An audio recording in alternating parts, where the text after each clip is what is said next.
Hi and welcome to episode 1 of Ask Paul. As promised, today's episode is going to focus purely on mortgages.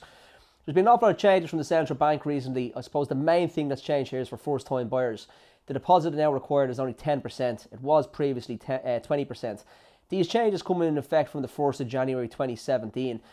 The other good news for first time buyers is that the tax rebate initiative is still there. So that's a maximum of 20,000. So it's 5% of the purchase price of the home, and that can be rebated over the last 4 years from revenue.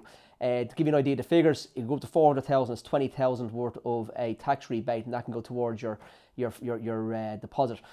I suppose one thing to consider here is that just remember that it's only available for first time buyers that are buying new properties. It doesn't actually take effect for those first time buyers that are buying second hand properties. The bad news, I suppose, is for the second time buyers in the marketplace. There'll be no changes here from revenue or from the central bank in relation to this. So you still have to have a 20% deposit if you're trading up. The thinking behind this, I suppose, folks, is really that the central bank and government really think that second time buyers maybe have a little bit of value in their house, where first time buyers obviously don't. I think it's a little bit unfair though to the second hand market, especially those who bought properties in the late noughties or middle noughties. Purely simply because an awful lot of those people would probably have negative equity. Although there's been a big increase in house value, they would still probably be in the negative equity market, or if they're maybe on par, there wouldn't be much of a return on selling your property. So that's one little bit of a negative out there. First time buyers, we're going to come back with a video in the next couple of weeks in relation to how to submit your application form to a lending institute.